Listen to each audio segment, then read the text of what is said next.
Thank you for being here this morning. This is an important day for children with autism in Ontario and their families. I was asked to take on the role as Minister MacLeod's parliamentary assistant by the Premier because I know firsthand what it's like to try and support a child with autism. I am the mother to 4 children, including 2 with autism spectrum disorder. I know just how difficult days can be trying to raise a child with special needs, desperately trying to support them, struggling to get through the next minute, let alone hour or day. Worrying about your child's future. Will they graduate from high school? Will they be able to find a job? Will they be happy? What about today? Will they be able to express their feelings? Have a friend to eat lunch with? Be able to tell me about their day? This is why our government is continuing to hear the lived experiences of families with children with autism. It has been 7 years since we found out that my eldest son, Kenner, has autism. And still, when I think back to that day, I can't stop myself from crying. It is absolutely gut-wrenching. Months prior, he had gone for a secondary screening with a local doctor. Not once did that doctor mention autism in that appointment. Then out of the blue, we got a letter in the mail saying that Kenner had autism. No notes were enclosed. We didn't receive a single phone call. We were blindsided and had no idea where to turn next. Like many families do when faced with this diagnosis, we spent many sleepless nights worrying. How could we help him? He would scream for hours because he couldn't tell us he was hungry or thirsty or express his feelings. All we knew at this time was that he couldn't go anywhere without his favorite cracker box in his hand. Hundreds of hours of appointments followed.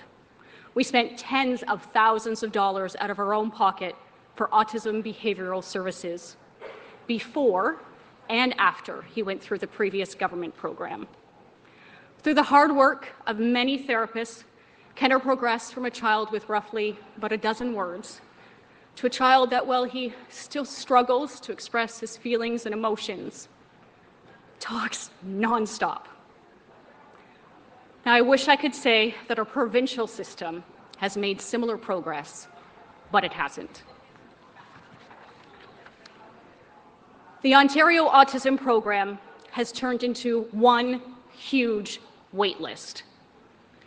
Of the nearly 32,000 children registered, nearly 3/4 are waitlisted, and the wait list has barely moved since the program began.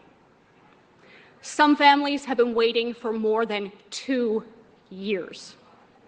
About 1/4 of families receive the majority of the program's budget, while everyone else waits and waits.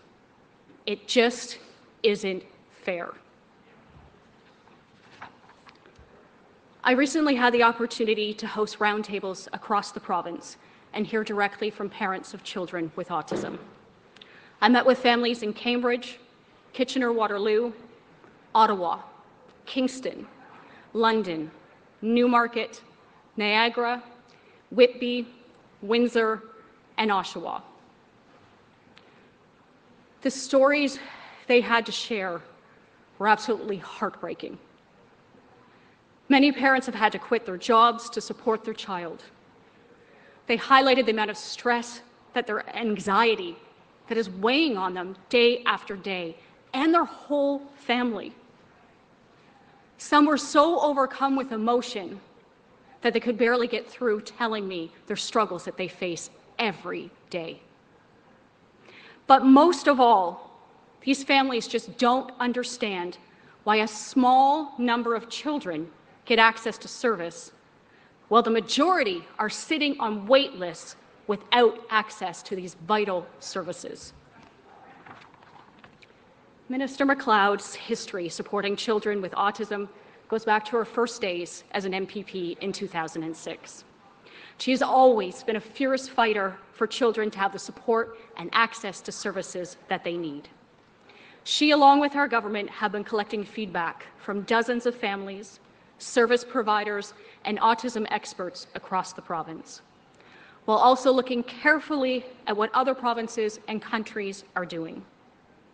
We took it all into account as we considered how to start to fix this system. Now I'd like to welcome the Minister to the podium and explain our plan to ensure that we are revamping the Ontario Autism Program so that children don't spend years on wait lists.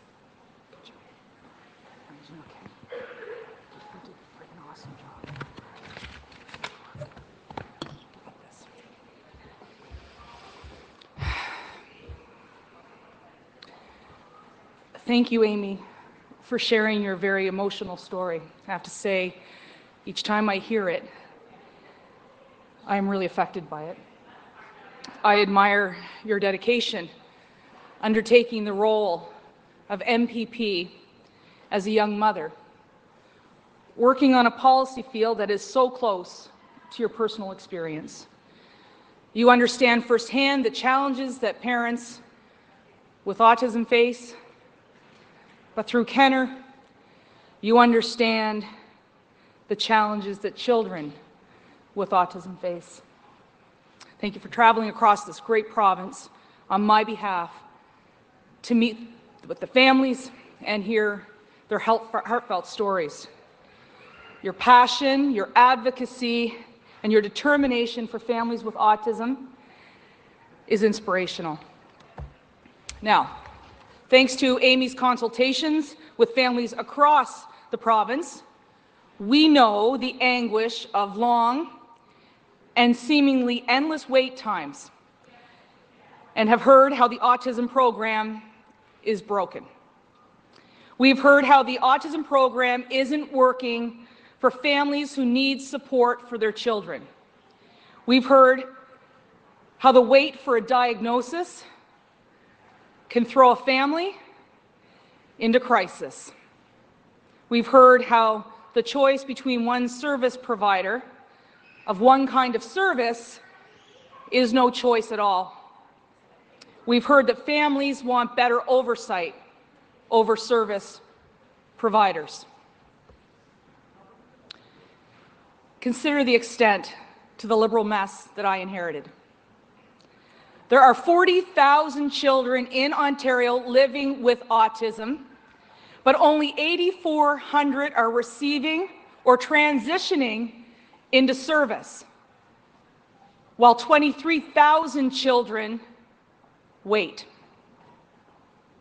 Keep in mind, 75% of the children with autism in the province of Ontario today are denied service by their government. That's unacceptable. Unfortunately, no one can tell these families how long that wait will be for their child or when they can expect desperately needed support, or if their child will age out of the program before their number is called. What's most disappointing is we know that early intervention is when autism supports make the greatest difference. And yet, families have told us that under the Liberal program, they continue to wait with no hope in sight. This is especially disappointing, considering the Ontario government invests $321 million each year in autism supports that under the current system leaves 3 out of 4 children behind.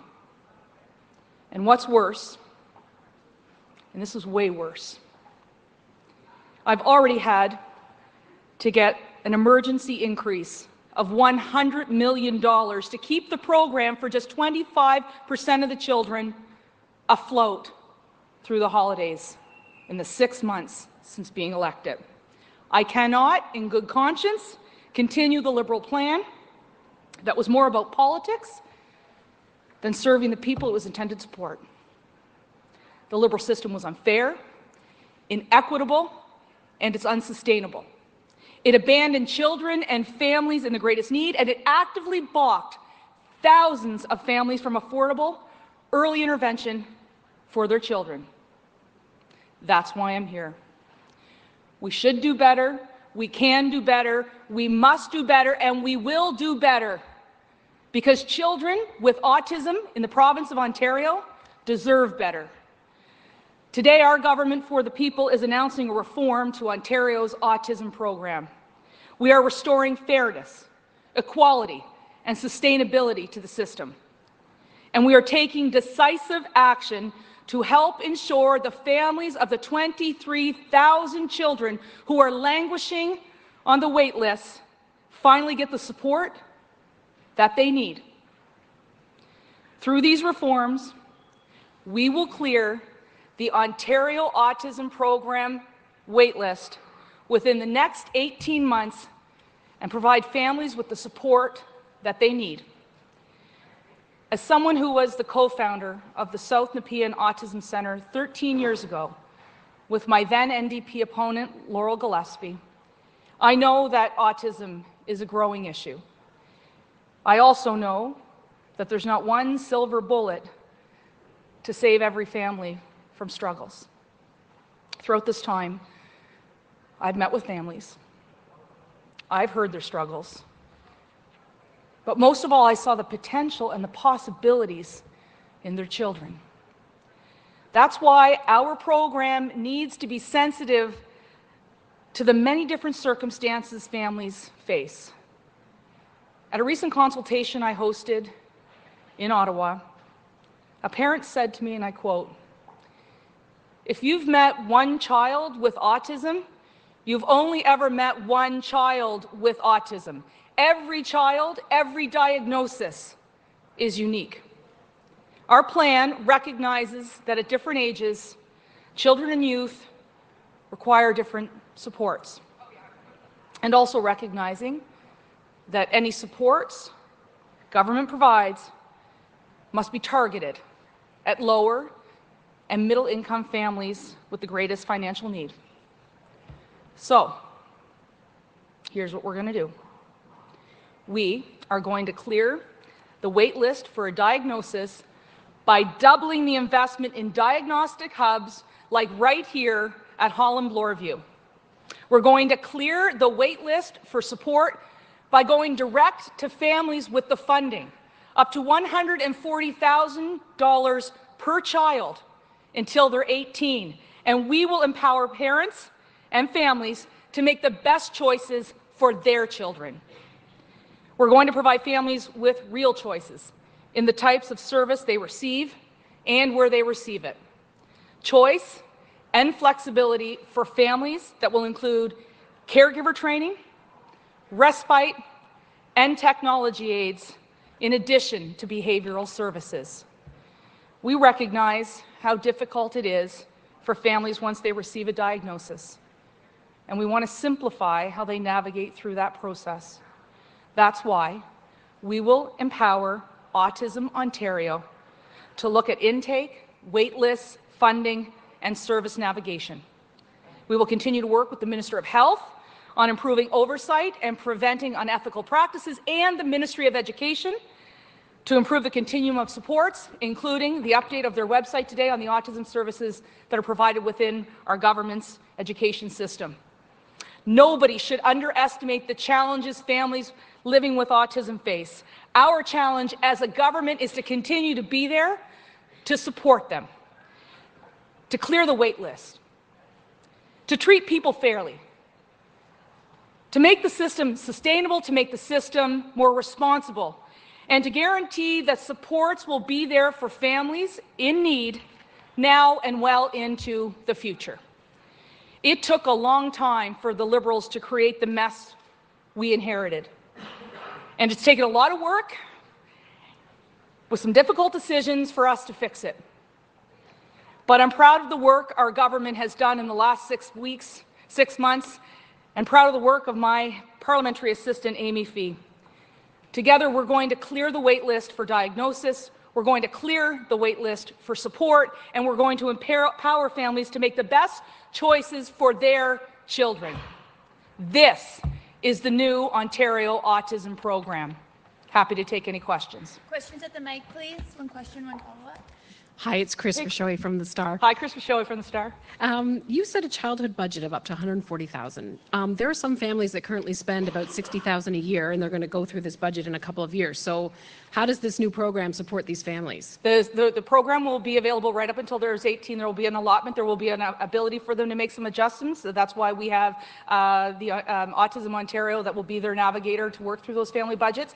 I will be very honest, like to front end a lot of this money for children between the ages of 0 and 5, because we know early intervention is key. That is evidence-based. But that said, today's announcement is about clearing the wait list. When you have a program that costs $321 million and 75% of the children who need the support are excluded, we have to bring in some fairness, some equity, and we have to make sure it's sustainable. So we're really excited about this program.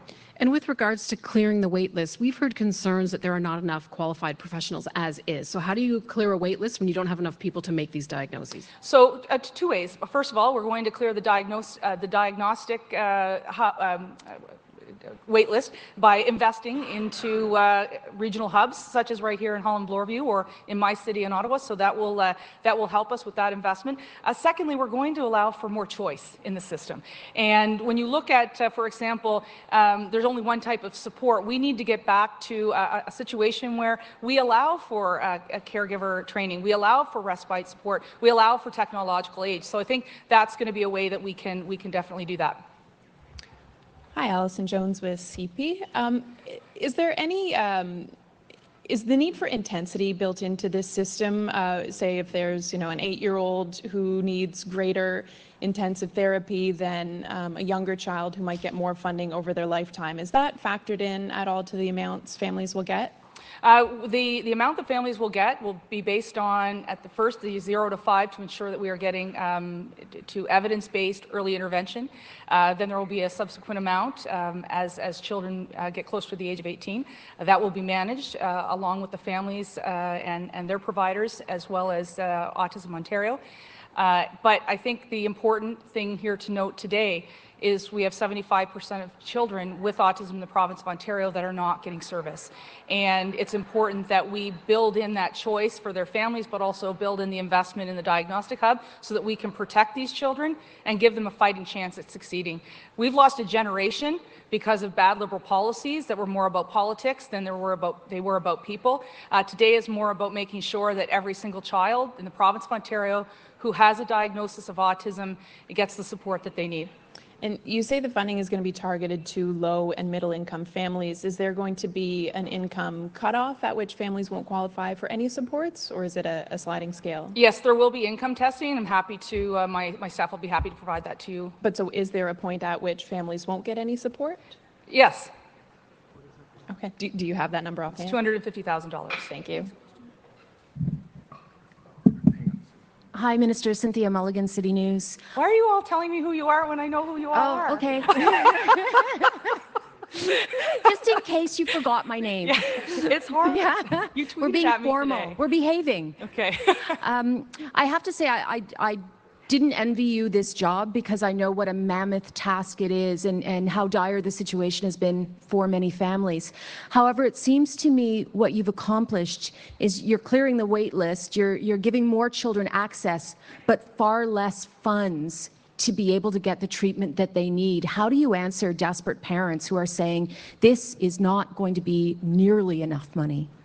Well, for 23,000 families, or 75% of those that are on the wait list, this will be a lot more money. It'll provide support and hope, and that's what we intended to do. I'm working with the Minister of Education to ensure that we have proper supports in our education system so we can continue to integrate children. But what I inherited, and I can't emphasize this enough, a $321 million that was on the brink of bankruptcy when I was appointed in June. I had to go to Treasury Board twice, seeking over $100 million in the last 5 months. The program is unfair, it's inequitable, and it's unsustainable, and it leaves 75% of the children behind. I can't in good conscience continue with the Liberal program, and this is, I think, going to be the best approach for everybody, particularly as we put more investment into the early years and ensure that evidence-based early intervention is key to our program.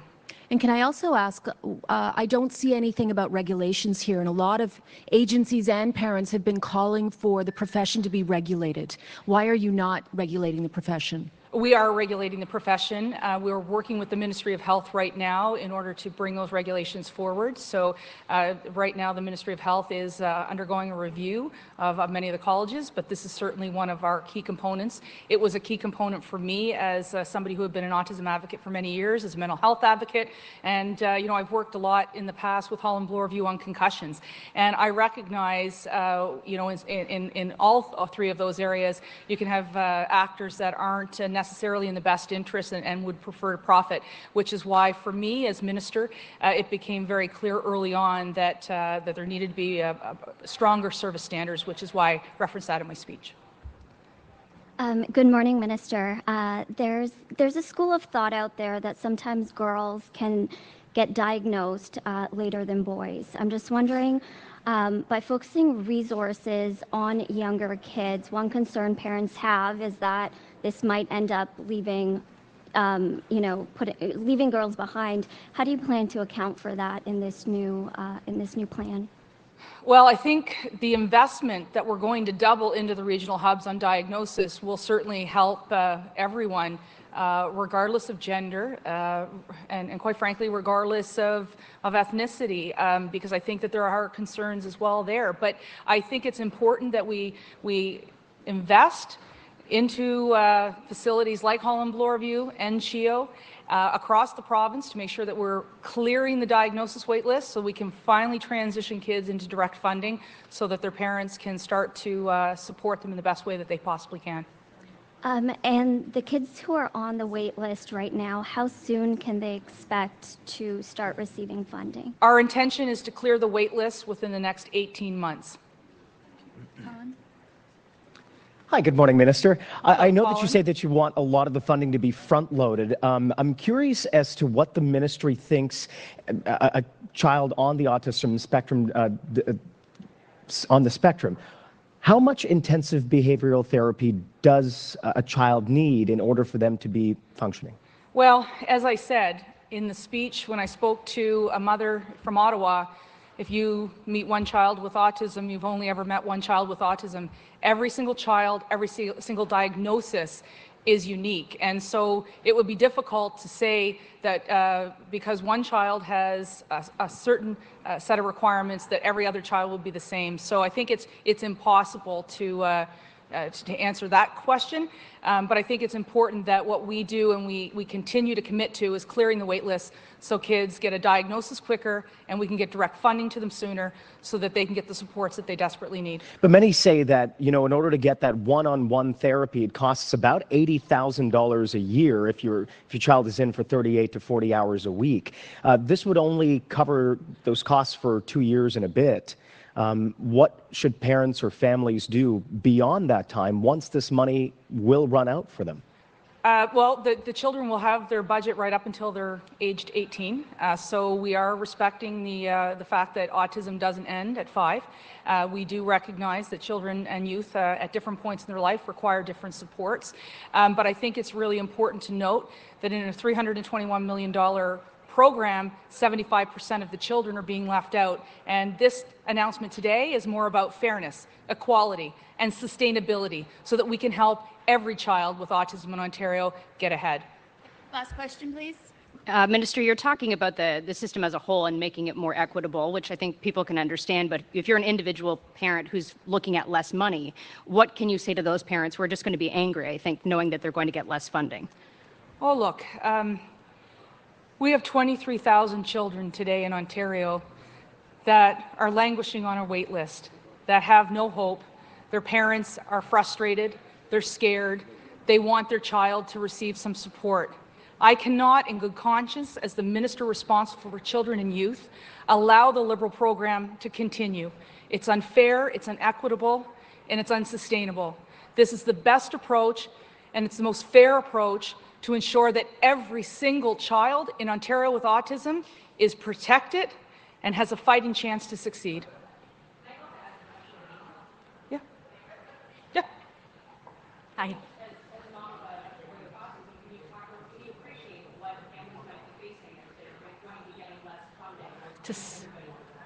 To sit on a wait list, I know what that's like. To sit with both of my children, we sat for years, sitting on a wait list, waiting for support. It's absolutely terrifying to know, what's going to happen in their future, what's going to happen next, and how do I get through this? To have that little bit of hope, to give these parents a fighting chance for their child, that's what this is about. We cannot leave 3/4 of those children sitting on that wait list with nothing.